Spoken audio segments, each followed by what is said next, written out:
কি দেখতে পাচ্ছেন, কড়া একটা কামান। আর এই যে আমার ছোট ভাই একটু পোস্ট লইতাছে, তা আবার কোথায়। আর এটা একটা সুড়ঙ্গ, কি জানি, জানি না কিসের গেট, ছোটখাটো। যাই হোক, আমার ছোট ভাই ভাব নিতাছে, আর একটু ভিডিও করে দিলাম। তো গাইস, এখন আমরা ঘুরে দেখাবো আপনাদেরকে আসান মঞ্জিলের ভিতর সাইডটা।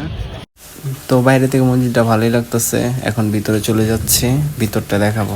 ও, এটা কি, ওয়াও, বিদেশি লোক। যাই হোক, এরা, এই যে মহিলাটা দেখতে পাচ্ছেন, উনি এখানে দেখাশোনা করে।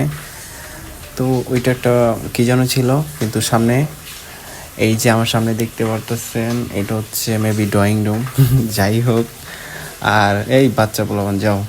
আর এটা হচ্ছে এটা একটা রুম, কি রুম জানি না, হয়তো বেডরুম হবে। চলে আসলাম আরেকটা রুমে।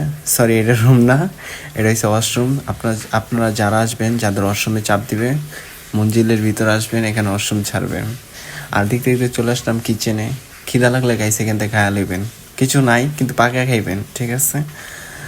তো সামনেই দেখতে পাচ্ছেন, এটা কি, এটা হচ্ছে সেই কুয়া, যেখানে আগে অনেক লোক গোসল করতো। একটু আমিও গোসল করে নিলাম। তো এখানে কি, ও সরি, এখানে কিছুই না।